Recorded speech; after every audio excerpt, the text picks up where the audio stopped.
Hi, it's Steve. Today we'd like to show you how to change the water valve on your washer, and it's a really easy job.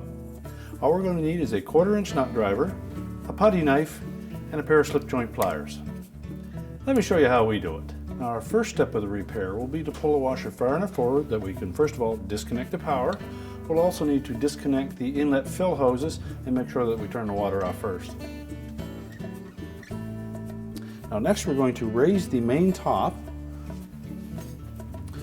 So using a putty knife, we're just going to slide it in between the top of the front panel and the main top. Slide it over until you meet some resistance, and that'll be a little spring clip. So depress that, lift up on it and hold it up. Do the same on the opposite side. And that will release the top from the front panel. We can then tilt it up into a vertical position, and we'll need to support that against the wall. Now that will give us access to the outlet from the fill valve and the wire harnesses. We'll also need to remove a 1/4-inch hex head screw that secures that valve to the back panel. The screw is located just below the hot water inlet. So remove the screw and just lift up on the valve and push it into the opening.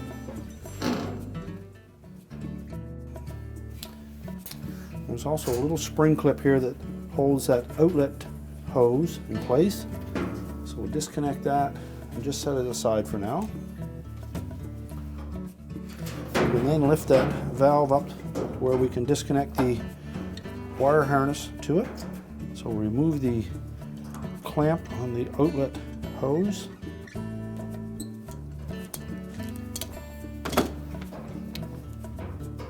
And then pull the hose off of the old valve.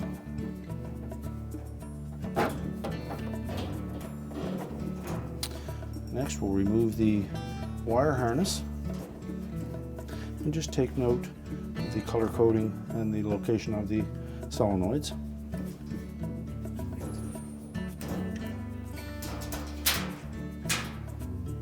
We can discard the old valve. Then we'll reconnect the harness to the new valve.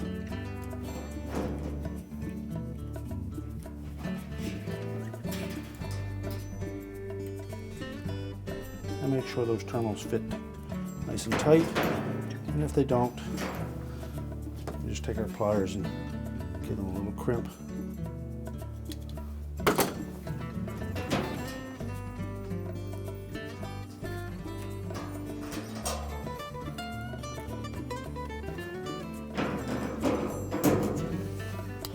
And next we'll reinstall the outlet hose. Make sure it's firmly seated on the valve, and make sure we orient that valve in the position that it will be sitting once it's installed.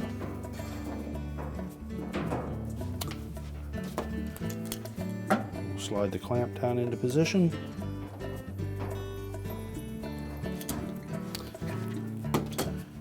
And we'll lower that valve down into the cabinet and insert the inlets through the opening in the back.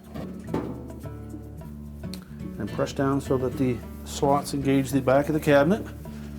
We'll reinstall the 1/4-inch hex head mounting screw. We'll next reinstall that clip that secures the outlet hose to the back of the cabinet.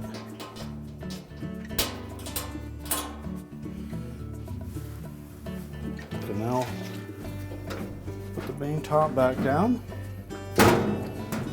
We're just going to pull that forward enough so that we engage those spring clips at the front.